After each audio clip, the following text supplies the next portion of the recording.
오늘은 교회에 대하여에 대한 말씀을 이번 주와 다음 주 2시간에 걸쳐서 하겠습니다. 총 10강까지가 있는데요. 교회에 대하여가 8강이고 이제 그리고 9강, 10강 이렇게 이제 남았습니다. 원래 처음에는 좀 간단하게 하려고 했는데 막상 내용을 이제 하려고 하니까 그렇게 하면은 너무 이게 수박 겉핥기식으로 넘어갈 것 같더라고요. 시간도 이렇게 많지 않은데 그래서 조금 네, 한 강을 조금 나눠서 하다 보니까 생각보다는 좀 더 긴 시간을 저희가 나누고 있습니다. 그래서 여러분들이 지금 배우고 있는 이 내용은 조직 신학에 대한, 그래서 우리가 알고 있는 거지만 그 개념을 조금 정확하게 정의하는 식으로 우리가 나누고 있습니다. 교회에 대하여 이번 주와 다음 주까지는 교회에 대한 그러한 이야기인데요. 자, 잘 알고 있을 거라 생각이 듭니다. 교회는 무엇일까요? 건물을 교회라고 할까요? 사람을 교회라고 할까요? 정답은 뭘까요?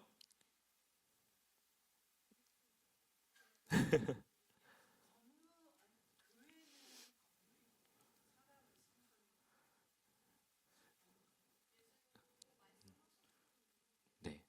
원래 헷갈리는 부분이에요. 이게 교회를 오래 다니신 분들도 헷갈려하는 부분입니다.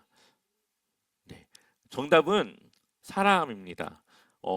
정확하게 말하면 이 건물은 예배당이라고 이야기를 해요. 네. 그리고 사람들, 예수님을 믿음으로 고백하고 예수님을 사랑하는 사람들이 모인 그 사람들의 공동체를 교회라고 합니다. 그래서 초대교회를 보게 되면은 건물이 있었던 게 아니고 사람들이 모여서 함께 예배를 드렸던 그 공동체가 교회가 된 거죠. 그렇기 때문에 교회의 정확한 의미는 사람이라고 볼 수가 있습니다. 대신 아무 사람이 아니라 예수님을 믿음으로 고백하는, 그리고 하나님을 사랑하고 그 말씀을 따라 순종하며 살아가는 그러한 믿음의 공동체를 우리는 교회라고 합니다. 그래서 아무리 십자가가 있는 건물 안에 사람들이 모였다 하더라도 그 안에 사람들이 믿음으로 고백하지 않고 예수님을 믿지 않는 사람들이 모였다면 거기는 교회가 될 수 없는 거죠. 그렇기 때문에 건물은 교회가 될 수가 없어요. 건물은 그냥 예배당, 우리가 예배를 드리기 위해 필요한 공간이라고 볼 수 있습니다. 그래서 구약에는 공간이 중요했습니다. 성막이 있었고 성전이 있었고 공간이 중요했어요. 왜냐하면 그곳이 하나님의 임재를 상징하기 때문에.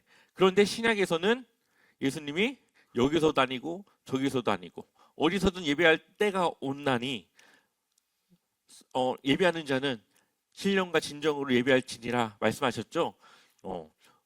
우리는 지금 건물이 중요하지 않고 그 사람들이 중요한 그러한 시대를 우리는 살아가고 있습니다.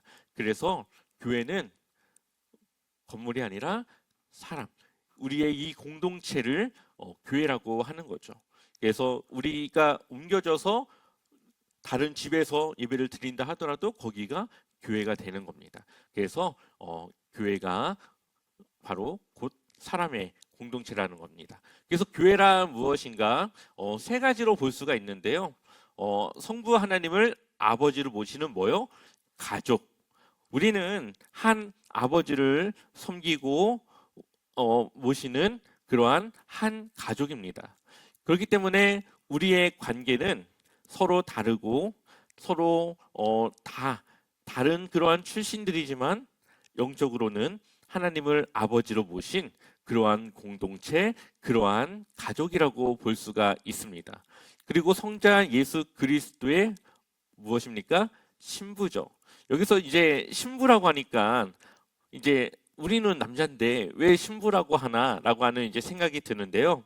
여기서 신부라고 하는 의미는 이 결혼의 이 관계를 예수님의 그러한 관계로 보는 겁니다. 우리가 결혼할 때 무엇을 서약하죠? 검은 머리가 팥뿌리가 될 때까지 한 사람만을 사랑하고 함께 하겠다라는 것을 서약하죠. 그것을 약속하잖아요. 마찬가지로 우리가 예수님의 신부가 된다라는 것은 예수님만 내가 사랑하고 예수님만 내가 섬기고 예수님만 내가 따라 살아갈 그러한 신부와 같은 그러한 관계로서 우리가 예수님을 믿는다라는 것을 약속한 그러한 관계라는 거예요. 그래서 우리가 세례를 받을 때 그 세례는 어쩌면 약간 결혼식과 같은 겁니다. 그래서 이제부턴 내가 예수님만 섬기기로 약속합니다라고 하는 의미로 이 세례를 받기 때문에 그렇죠. 그래서 세례를 받을 때는 사실 그냥 교회를 어느 정도 다녔다고 주는 게 아니라 정말 이 사람이 구원의 확신을 갖고 있는지 그리고 이 사람이 정말 예수님을 온전히 따르고 살아갈 것을 결심했는지 그것을 검증하고 고백할 때 세례를 줍니다. 그래서 그러한 사람들이 예수님과의 그러한 정식적인 언약을 맺고 약속을 맺는 것이 바로 세례라는 거죠. 그래서 우리는 예수 그리스도의 신부로서 모든 것을 다 버리고 이제 예수님만을 따라가는 그러한 신부의 모습으로 우리는 교회의 모습으로 가고 있습니다. 또한 성령님의 전이죠. 이제는 건물로 된 성전이 중요하지 않고 우리가 하나님의 거룩한 성전이 되는 겁니다. 그래서 성령님께서 우리 안에 거하시는 우리는 하나님의 성전이기 때문에 우리는 거룩해야 되고 깨끗해야 되고 그리고 성령님께서 인도하는 삶으로 우리는 살아가야 되는 거죠. 그래서 하나님과의 관계, 아버지로서의 우리는 가족, 예수님의 신부, 그리고 성령님이 거하시는 거룩한 성전이라는 것을 우리는 기억해야 됩니다. 바로 그것이 우리이고 그것이 교회의 그러한 모습입니다. 자, 우리 한번 에베소서 4장 15절 말씀 읽어볼게요. 16절까지 이어서 읽어보겠습니다. 시작. 오직 사랑 안에서 참된 것을 하여 범사에 그에게까지 자랄지라. 그는 머리니 곧 그리스도라. 그에게서 온몸이 각 마디를 통하여 도움을 받음으로 연결되고 결합되어 각 지체의 분량대로 역사하여 그 몸을 자라게 하며 사랑 안에서 스스로 세우느니라. 아멘. 우리가 이제 뭐 몇 주 후면은 또 이 에베소서 말씀을 나누기는 할 텐데요. 이 교회의 정체성은 바로 예수 그리스도께 있다라는 것을 말하고 있습니다. 예수 그리스도께서 우리의 뭐라고 돼 있죠? 머리, 교회의 머리가 되시죠. 우리는 주님의 몸된 교회입니다. 그래서 우리는 교회의 각 지체라고 말할 수가 있죠. 자, 여기서 중요한 것은 예수님은 머리, 이 얼굴 쪽이고 우리는 이 몸이에요. 어디가 더 중요할까요? 머리가 중요하겠죠. 손이 아무리 열심히 해도 이 얼굴, 이 사람이 정체성이에요. 다리가 아무리 이 근육이 많고 빨라도 다리가 주가 되는 것이 아니라 이 얼굴, 머리, 여기가 주가 되는 거예요. 우리는 교회로서, 우리는 주님의 몸된 교회로서 우리가 무엇을 하더라도 우리를 통해 예수님이 영광 받으시고 예수님이 드러나고 우리를 통해 예수님이 나타나야 되는 거죠. 그래서 우리의 자랑이 아니라 바로 예수님이 자랑이 될 수 있어야 된다는 겁니다. 바로 그것이 우리는 지체이고 예수님이 머리 대신 몸된 머리 대신 교회의 머리 대신 바로 그리스도의 정체성을 우리가 세워 나가는 거예요. 그렇기 때문에 우리가 늘 이 관계를 기억해야 됩니다. 우리의 정체성은 바로 예수님께 있고 우리는 지체로서 예수 그리스도의 그 영광을 위해 우리는 살아가야 된다는 것을 기억해야 돼요. 그래서 내가 잘했지만 그것을 통해 예수님이 드러나고 하나님이 드러날 수 있도록 우리는 바로 그러한 교회로서 우리는 살아가야 됩니다. 그래서 여기 보니까 누구를 위해 존재하나? 그리고 누가 드러나야 할까? 방금 나눴듯이 바로 누굽니까? 예수 그리스도께서 드러나고 예수 그리스도를 위해 존재해야 되죠. 그래서 우리는 우리의 삶을 살아가긴 하겠지만 늘 우리는 주님의 몸된 교회로서 바로 주님을 위해 존재하고 있다는 것을 기억해야 됩니다. 그래서 우리는 손과 발과 여러 지체지만 그것이 중요한 것보다도 바로 이 머리 대신 예수님이 바로 그 중심에 있어야 되고 해야 된다라는 거죠. 그래서 달리기 선수가 1등을 한다고 해서 다리가 이 기쁨과 축복을 받는 게 아니죠. 그 사람 정체성, 바로 그 얼굴뿐만은 아니지만 그래도 그 사람의 그 이미지, 그 얼굴이 그 모든 것을 받듯이 바로 우리는 그러한 삶으로, 그러한 존재로 살아가야 됨을 말하고 있습니다. 또한 우리는 하나님 나라 백성입니다. 교회는 하나님 나라 백성들의 모임이고 또 그렇기 때문에 교회는 다른 말로 하면은 하나님 나라라고도 할 수가 있어요.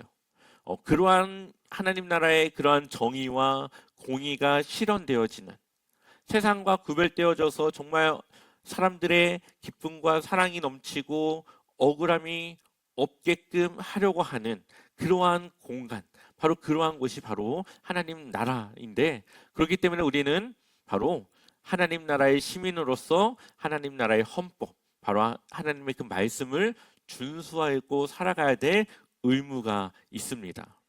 또한 우리는 하나님의 군대입니다. 이 세상은 악이 만연한 시대입니다. 그래서 잘못을 해도 그것이 잘못됐다라고 생각하지 않고 사람들이 살아가지만 우리는 그것을 따라가지 않고 오히려 그것을 대적하고 싸워야 되는 그러한 하나님의 군대이고 군사들이라는 거죠.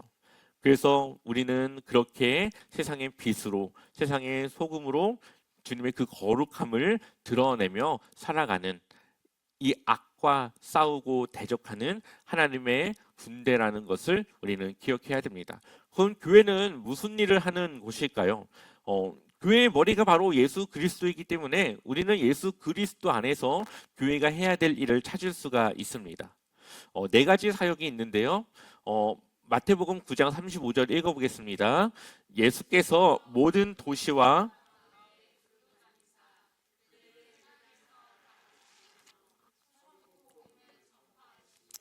모든 병과 모든 약한 것을 고치시니라. 36절 한번 같이 읽어볼게요.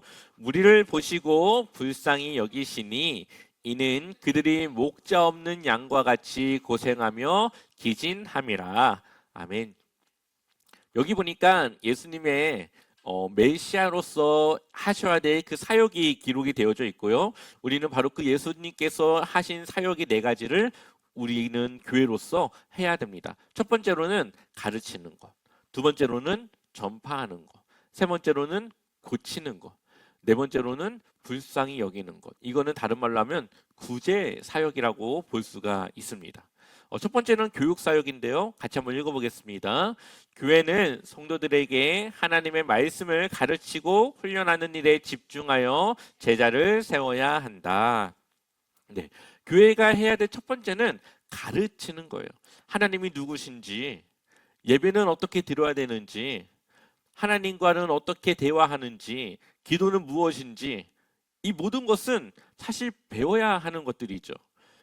근데 기존에 우리가 보면은 배우기보다는 그냥 사람들이 하는 것을 보고 그것을 배우고 그것을 통해 나도 저렇게 해야지, 이러한 것들이 있었지만 사실 교회에서 그런 것들을 체계적으로 가르칠 수 있어야 되고 또 그러한 교육이 이루어져야만 확신을 가지고 그것을 이해하고 신앙생활을 할 수가 있습니다. 그래서 제가 수요 특강에 주제가 없이 매번 이렇게 바꿔가면서 여러 가지 이 교육을 하는 것은 여러분들이 여러 가지 필요한 지식들을 쌓아야만 또 그것을 통해 이 교회와 신앙생활을 이해하고 할 수 있기 때문에 그렇습니다. 그래서 첫 번째로는 교회는 교육을 하는 곳이다. 교육을 통해 제자를 세우는 것입니다. 예수님도 제자들에게 하나님 말씀을 가르쳤고 천국 복음을 전하셨죠. 그래서 제자들이 그것을 그때는 이해하지 못했는데 나중에 성령님을 통해 그것을 이해하고 기억나서 그것을 전하고 기록하게 되었습니다. 마찬가지로 우리가 이렇게 교육을 받고 하는 것들이 지금은 조금 이해가 안 될 수도 있고 기억이 안 날 수가 있는데 나중에 문득 갑자기 이게 이해가 되고 이 기억이 날 때가 있어요. 바로 그러한 것들을 통해 우리는 신앙생활을 조금 더 체계적으로 해 나갈 수 있는 겁니다. 두 번째로는 전도와 선교입니다. 우리가 복음을 전한다고 하죠. 이 복음은 너무나도 좀 큰 개념이라고 볼 수가 있어요. 이것을 조금 더 풀어서 설명하면 누구나 회개하고 예수님을 믿으면 하나님 나라를 이 땅에서도 누리며 살아갈 수 있고 하나님 나라에 갈 수 있다고 하는 바로 그것을 우리는 전하는 겁니다. 많은 사람들이 내세에 천국을 가길 원하고 여러 가지 그 지금과 다른 세상을 꿈꾸고 살아가죠. 그런데 예수님을 통해 우리는 바로 그러한 삶을 살아갈 수 있다라는 것을 전하는 겁니다. 물론 우리의 현실은 다를 수 있어요. 현실은 지금과 별반 다르지 않겠지만 그것을 내가 대하는 마음, 그것을 통해 내가 이겨낼 수 있는 힘, 그러한 어려움이 있지만 하나님이 내 삶의 주인 되어 주심을 믿음으로써 내가 그것이 내 삶에 문제가 되지 않는 그러한 평안, 기쁨, 바로 그것이 우리가 누리는 어떻게 보면 큰 축복과 은혜라고 볼 수가 있습니다. 바로 그러한 하나님 나라를 우리가 살아가게 되는 거죠. 또한 이제 죽음 이후에는 그것이 온전해지고 완전해지고 그래서 누구도 억울하지 않고 누구도 핍박받지 않고 소외되지 않고 누구도 불쌍하지 않고 누구도 슬퍼하지 않는 바로 그러한 나라에서 우리는 영원히 살아감을 우리는 이야기를 하는 겁니다. 근데 그것을 전해야 되는 우리가 삶에서 늘 어둡고 힘들어하고 기쁨이 없고 늘 그렇게 있으면 전할 수 있을까요? 우리는 바로 그러한 복음이 내 삶에 정말 드러날 때 정말로 내가 그 하나님 나라를 누릴 때 그것을 전할 수 있고 그것을 나눌 수 있는 겁니다. 물론 우리가 걱정이 없을 수는 없어요. 하지만 그 걱정에 내가 지거나 그것이 나를 삼키지 않는 그것이 나에게 염려가 되더라도 그것을 이겨내는 그러한 기쁨을 잃어버리지 않는 바로 그러한 모습을 사람들과 나누고 보이고 해야 되는 거죠. 이것은 가식으로 하라는 것이 아니라 정말 그러한 삶이 그러한 기쁨과 그러한 은혜가 우리 안에 있어야 된다는 겁니다. 그래서 그것을 우리는 전하는 바로 전도와 선교를 우리는 하는 겁니다. 세 번째로는 치유 사역인데요. 밑에 괄호 안에만 한번 읽어볼게요. 시작. 육신, 마음, 정신, 영혼, 가치관, 인격, 우울증, 자살 등 여러 가지 이 사회에는 문제가 있죠. 몸이 아플 수도 있고 마음이 병들었을 수도 있고 정신적으로 힘들거나 아니면 영적으로 혹은 가치관의 잘못된 방향 그리고 인격, 우울증과 자살 등의 문제들을 이 시대에 많은 사람들이 가지고 있습니다. 우리는 하나님이 이끄시는 하나님의 백성으로서 또 우리는 살아가는 우리가 바로 또 다른 이들에게 희망을 주고 기쁨을 주고 그 우울을 이겨낼 수 있고 그것을 넘어갈 수 있게 하는 여러 가지 그러한 소금으로 빛으로 우리는 살아가야 됨을 이야기합니다. 물론 우울증이 우리가 그렇게 한다고 고쳐지는 건 아니겠죠. 물론 병원도 다녀야 되고 치료를 받아야 되지만 그것이 더 근본적인 문제부터 해결될 수 있도록 우리가 바로 그러한 일들을 해야 되는 겁니다.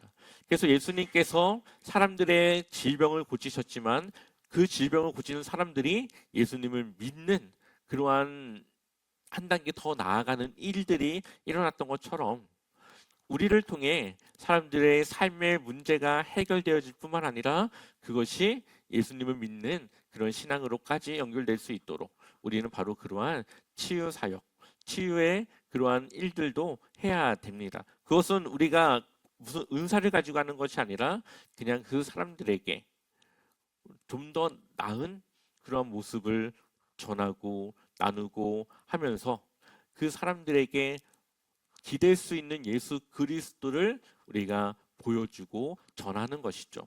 그래서 그 사람들이 예수님을 통해 그러한 치유의 역사가 일어날 수 있도록 우리가 그 사람들에게 인도하는 그러한 일들이 필요합니다. 마지막으로 구제 사역인데요. 우리 한번 같이 읽어보겠습니다. 임금이 대답하여 이르시되 내가 진실로 너희에게 이르노니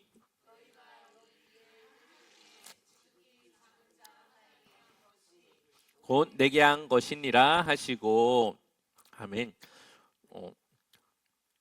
예수님께서 이 무리들을 보고 목자 없는 양과 같다 하면서 불쌍하다고 이야기를 합니다. 근데 그 사람들이 목자가 없으니까 목자가 없는 양들은 어떡합니까? 어디로 가야 될지도 모르죠. 먹을 것도 찾을 수가 없죠. 자신들의 삶을 누군가가 이끌어주고 책임져야 되는데 그러한 사람이 없으니까 힘든 그러한 방황하는 삶을 살아갈 수밖에 없겠죠. 그러한 사람들을 예수님 불쌍히 여기시고 하시는데 바로 그러한 마음이 우리 안에 있어야 되는 겁니다.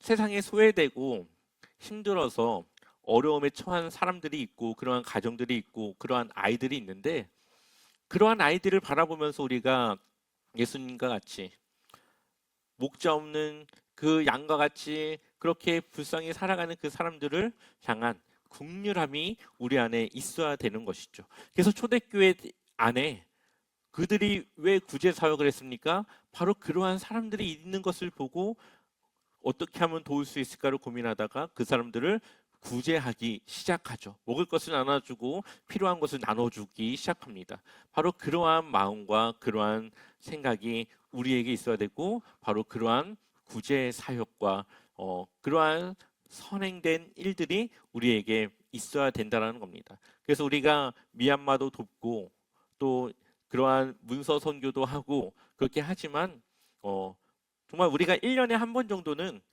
고아원이나 그런데 좀 물품을 전달하거나 아니면은 뭐 조금이나마 그러한 금액을 좀 전달할 수 있는 그러한 좀 기회가 있었으면 좋겠다라는 생각을 늘 하고 있습니다. 근데 지금도 여러분들이 정말 힘들게 이 헌금을 내시고 하는 것을 아니까 섣불리 그러한 것들 하자고는 잘 할 수가 없더라고요.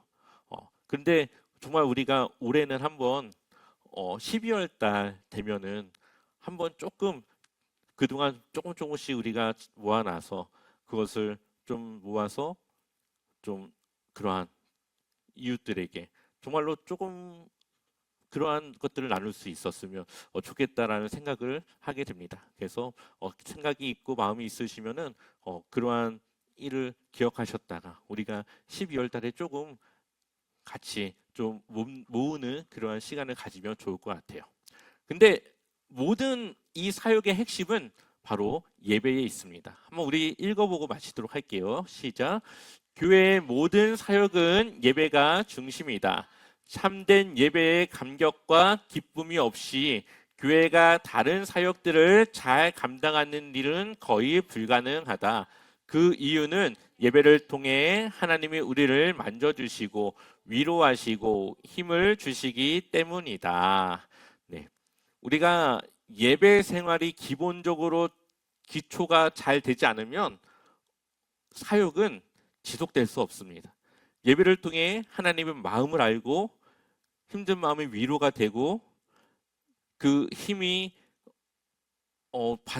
힘을 받고 했을 때 우리는 힘들어도 다시 하고 힘들어도 다시 일어서는 그러한 일들이 있기 때문에 그렇죠. 우리가 사역만 한다고 해서 그것을 잘 감당할 수는 없습니다. 예배를 통해 하나님의 은혜가 우리에게 있을 때, 주님의 마음을 우리가 늘 간직하고 유지할 때 우리는 주님을 위한 가르침과 또 구제하고 선교하고 하는 그러한 일들을 할 수 있는 겁니다. 그렇기 때문에 우리의 예배 가운데 여러분들이 항상 함께 하셔서 그러한 힘과 위로가 있길 소망하고 그것을 통해 우리가 가진 힘으로 또 주님의 그러한 사역들을 이루어 나가길 소망합니다.